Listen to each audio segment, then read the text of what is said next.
ከአልኮል መጠጥ ጋር ፍቅር ያዘኝ ምን በጀኝ ተጻፈ በወንድሙ ነጋሽ።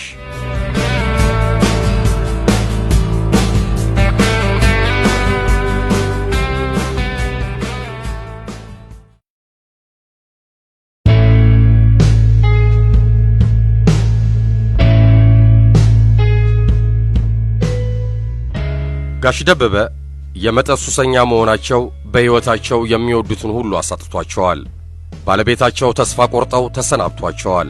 3 ወንድ ልጆቻቸውና 1 ሴት ልጃቸውን ያለ አባት እንዲያድጉ ሆነዋል። ከወርወር የሚያገኙት ገቢ ሲሶውን የሚያጠፉት በመጠጥ ስለሆነ በእነዚህ ሁሉ ረጅም ዓመታት የኔ የሚሉትን ንብረት እንዳይዙ አድርጓቸዋል። ከእርሳቸው ጓደኞች አንድም ባለቤትና ባለመኪና ያልሆነ የለም። ያውም ከሳቸው ጋር ሲነጻጸር በሚያገኙት ገቢ ያነሱ እኩዮቻቸው እንኳ አንዳቸውም ታክሲ ተጋፍቶ አያውቁም። የቤት መኪና ባለቤቶች ናቸው። ጋሽ ደበበ ግን ዛሬም ሳይንገዳገዱ ቤት ገብተው አያውቁም። ዛሬ በአዲስ ዓመት ዋዜማ ትንሽ ህመም ቢጤ ተሰምቷቸው ሐኪም ለማየት እዚህ ክሊኒክ በመጡበት ካርድ አውጥተው ወረፋ በመጠባበቅ ላይ ሳሉ ያሳለፉትን ሕይወት ለመገምገም ዕድል አገኙ።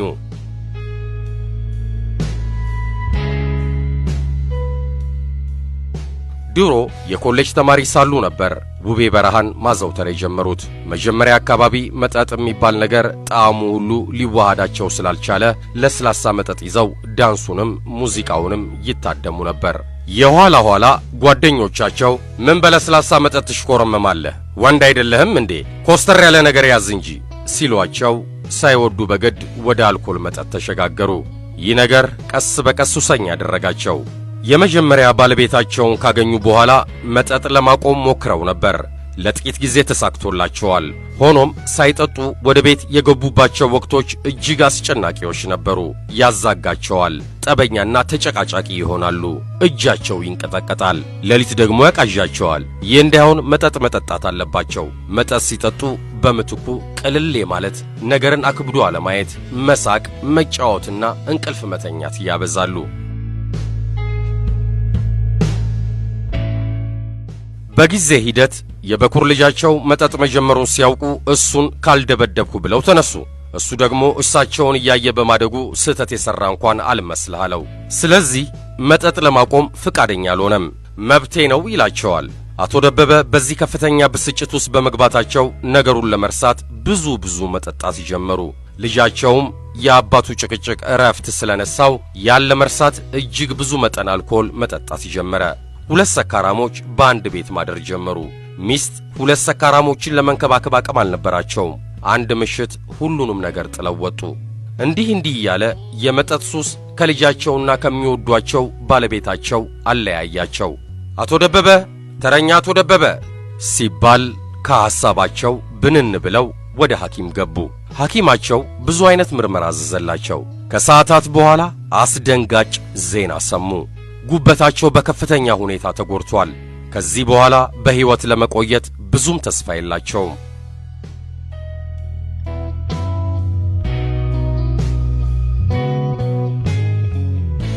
1-2 እንበል። አልኮል የሚሊዮኖች ብቻ ሳይሆን የቢሊዮኖች ተመራጭ መጠጥ ነው። በዓለም ላይ በብዙ አገሮች በቀላሉ መገኘቱ ለጤና ጠንቅነቱን ያጎለዋል፣ መፍትሄውን ደግሞ ያወሳስበዋል። በአንዳንድ የስካንዲኔቪያ አገሮች ሰዎችን አልኮል መጠጥ እንዳይጀምሩ ለማበረታታት በሚል ዋጋውን ከፍ የሚሸጥበትን ሰዓት ደግሞ ውስን ለማድረግ ተሞክሯል። በብዙ አረብ አገራት ደግሞ የአልኮል መጠጦች ሽያጭ ክልክል ሲሆን መጠጣትም ሕገ ወጥ ነው። ቢሆንም በእነዚህ አገራት ዝውውሩ በድብቅ ይሁን እንጂ ፈጣንና ቀልጣፋ እንደሆነ ጥናቶች ያስረዳሉ። አንዳንድ ጊዜ የአልኮል መጠጥ የሚያመጣው ኢኮኖሚያዊና ማህበራዊ ቀውስ እጅግ በሚስጥር ከሚዘዋወሩት አደገኛ ዕጾች ያልተናነሰ ነው። ልዩነቱ የአልኮል መጠጥ ጉዳቱ በጊዜ ርዝመት የሚታይ ሲሆን፣ አደገኛ ዕጾች ግን አደጋቸው ወዲያው ነው። አልኮል የአእምሮ የነርቭ ማዕከል ውስጥ ገብቶ እንደ ልቡ ስለሚዘዋወር በተራዘመ የጊዜ ሂደት ለከፋ የጤና ጉዳት የሚያጋልጠን የተፈቀደ አደገኛ ዕጽ ነው ማለት ይቻላል። ስሜቱ ምን ይመስላል? ሲጀመር አካባቢ አልኮል ጫናን በመቀነስ በምትኩ የማነቃቃት ስሜት የፈጠረልን ይመስለናል። ውሸት ነው ስሜቱ። ይህ ነፃ ለቀቅ የማለት ስሜት ነው። የኋላ ራሳችንን መቆጣጠር እስኪያቅተን ድረስ እያሳሳቀ ገደል የሚከተን። ከዚያ ደግሞ የአስተሳሰብ ፍጥነታችንን እየቀነሰ ሄዶ በመጨረሻ በቀላሉ እንቅልፍ ሸለብ እንዲያደርገን ያደርጋል። ቀስ በቀስ ራስን ወደ መሳትና የሞት ደጅ እያደረሰ ይመስለናል። በየዓመቱ እጅግ ብዙ ሰዎች ከመጠን ያለፈ አልኮል በመውሰዳቸው ይህችን ዓለም ባልጠበቁት ፍጥነት ይሰናበታሉ። ለመሆኑ በልክ መጠጣት ብሎ ነገር አለ? ሌላው አጨቃጫቂ ነጥብ በልክ መጠጣት የሚለው አነጋገር ነው። ሰውነታችን መጠጥን ቶሎ ይላመዳል። የዛሬ ልካችን 2 ቢራ ከሆነ የነገ ልካችን 4 ይሆናል።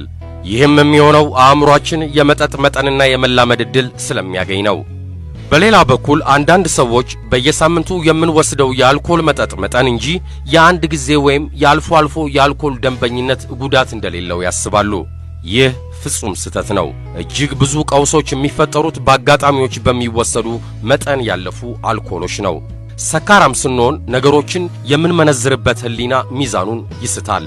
በዚህን ጊዜ ለልቅ ወሲብ መገፋፋት፣ ለጸብ መጋበዝ፣ ለመኪና አደጋ መጋለጥ እንዲሁም ለትዳር መፍረስ ይዳርገናል። አልኮል ክፋቱ ይህን ሁሉ መዘዝ ይዞ የሚመጣው እኛን እያሳሳቀ መሆኑ ነው። አልኮል መጠጥ ሱስ ያስይዛል። ሳራ በመጀመሪያ ቢራ የቀመሰች ምሽት ከአፏ ከረሜላ ሳታወጣ አደረች። በነጋታው ጧት ምራቋን እየተፋች ዋለች። ሰው እንዴት ይህን መራራ ነገር ወዶና ፈቅዶ ይጋታል በሚል ከሳምንት በኋላ በጓደኞቿ ገፋፊነት 1 ጠርሙስ ጨመረች። ያን ጊዜ ትንሽ ሞቅ ስላላት ከት ብላ እየሳቀች ቅልል ብሏት ወደ ቤት ገባች። በቀጣዩ ቀን ይህ ቅልል ለሚለው ስሜት ናፈቃት። 2 ቢራ ጠጣችና ጓደኞቿ ደግፈው ቤት አደረሷት። ለጥቂት ሳምንታት ከ2 ቢራ በላይ እሰክራለሁ እያለች ግብዣዎችን ሁሉ ተከላከለች። ከዚያም የጓደኛዋ ልደት ቀን 4 ጠጥታ ምንም አልመሰላትም። ገረማት፣ ለራሷ ጨበጨበች። ሳራ አላወቀችም እንጂ ስካርን የመቋቋም አቅሟ ጨምሮ ነበር። ይህ ምን ማለት ነው? አእምሮ ከተወሰደው አልኮል ጋር ራሱን አግባብቶ ለመስራት እየሞከረ መሆኑን ያሳያል። ሳራ በሥራ መብዛት ምክንያት ለሳምንታት ከመጠጥ ራቀች። በዚህን ጊዜ ተነጫነጨች። ይህ ደረጃ ዊዝድሮዋል ሲምፕተምስ ይባላል። የተለመደችዋን መጠጥ ሳይጠጡ ሲቀሩ የሚፈጠር ደባል ስሜት ነው። ድብርት ከነጓዙ ሰፈረባት። 10 ጊዜ ታዛጋለች፣ ያቅበጠብጣታል። የሆነ የማታውቀው ስሜት አምጪ ይላታል። ከፍ ባለ ደረጃ እነዚህ ወጣ ያሉ ስሜቶች ጎልብተው ሲሄዱ የመጠጥ ሱስ መልስ ካላገኘ ማስታወክ፣ ማቅለሽለሽ፣ ማላብ፣ ማሳከክ እንዲሁም ቅዠትን ያስከትላል። የሱስ እጅግ እየከፋ ሲሄድ ደግሞ ባዕድ ድምጾችን መስማትና በጠራራ ፀሐይ መመርቀን ይጀምራል። የአልኮል መጠጥ አደገኛ ደረጃ ሲደርስ የማስታወስ ችሎታን በእጅጉ ይጎዳል። ይህም የሚሆነው የአጭር ጊዜ የማስታወሻ ቋታችን ስለሚሳሳ ነው። አልኮል አንዳንድ ቫይታሚኖች ወደ ደማችን እንዳይገቡ ያደርጋል። እጅግ በጣም በመጠጥ ሱስ የተጠመዱና ነገር ግን በቂና የተመጣጠነ ምግብ የማያገኙ ሰዎች እይታቸው የመጋረድ ወይም የሁሉንም ነገር ምስል ጥንድ አድርጎ የማየት ችግር ያስከትልባቸዋል። ችግሩ ቶሎ ካልታከመ እጅግ አደገኛ ለሆነ የጤና ችግር ያጋልጣል። ታዲያ ምን ይበጃል?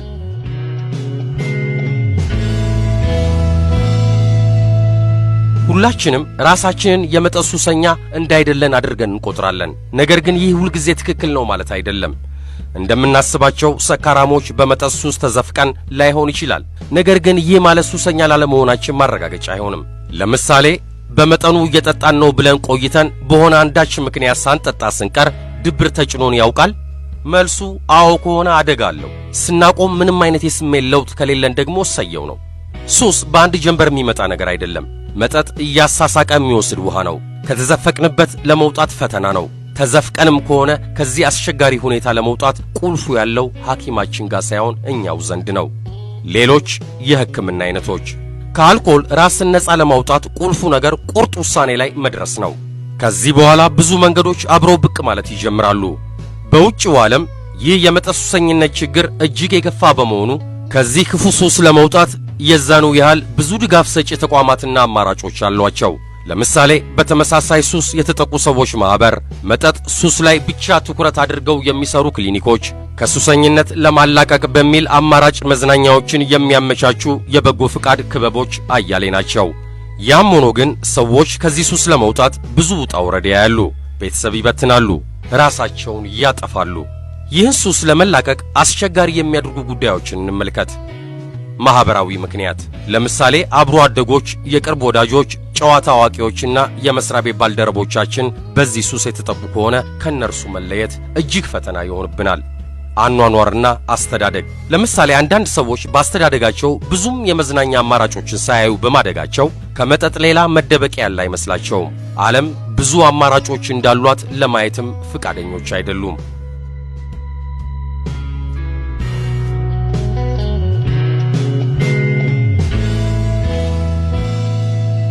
ስነ ልቦናዊ ምክንያቶች። ስጋት፣ ጥልቅ ድብታ ውስጥ መሆን፣ ከሰው ጋር የመቀላቀል ፍርሃት ማዳበር፣ በሚኖሩት ሕይወት ትርጉም ማጣትና ደስታ መራቅ የሱስ ተገዢ ያደርጋሉ። የሚገርመው ሱሰኛው ከዚህ ችግር ሲላቀቅ እነዚህ ስሜቶች በሙሉ ድራሻቸው መጥፋቱ ነው። ሱስ እንዳያገረሽ ምን መደረግ አለበት? አንዱ አማራጭ የቡድን ሕክምና ማድረግ ነው። ይህ ዘዴ በውጭው ዓለም የሚዘወተር ሌላው ከሱስ የማላቀቂያ መንገድ ነው። በዚህ የመጠጥ ሱስ የተጠመዱ ሰዎች ራሳቸውን ነፃ ለማድረግ በቡድን በመደጋገፍ ሌሎች የመዝናኛ አማራጮችን በመፍጠር ሙሉ በሙሉ ራሳቸውን ነፃ የሚያደርጉበት ሂደት ነው። ከመጠጥ ሱስ ራስን ነፃ ማድረግ የተራዘመ ሂደት ስለሚፈልግ ይህ የቡድን ሕክምና በአገራችን ቢጀመር መልካም እንደሆነ በዚህ አጋጣሚ መግለጽ ያስፈልጋል። ተጨማሪ ነጥቦች ለሱሰኞች።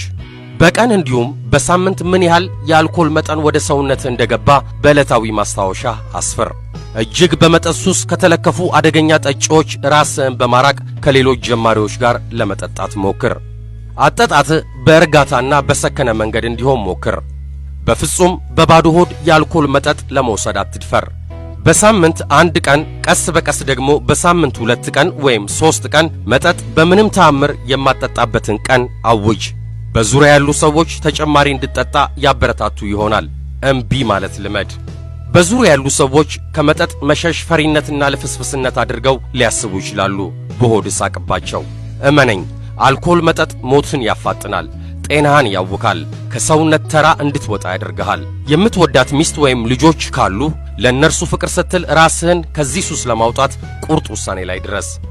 ስታየው የምትባባለትን ልጅህን አፍህ እየሸተተ ላለማቀፍ ወስን። አፍህ እንዳይሸት ደግሞ አትጠጣ። ወደ መጠጥ ቤት በሄድክ ቁጥር የምትወዳት እናትህን ወይም ባለቤትህን ወይም ልጅህን አስብ። አንተ አልኮሉን ከምትፈልገው በላይ እነሱ አንተን ይፈልጉሃል። ውድ የድሬ ቲዩብ ወዳጆች፣ በጉዳዩ ላይ ያላችሁ አስተያየት ምንድን ነው? እስቲ ተመክሯችሁን አካፍሉን።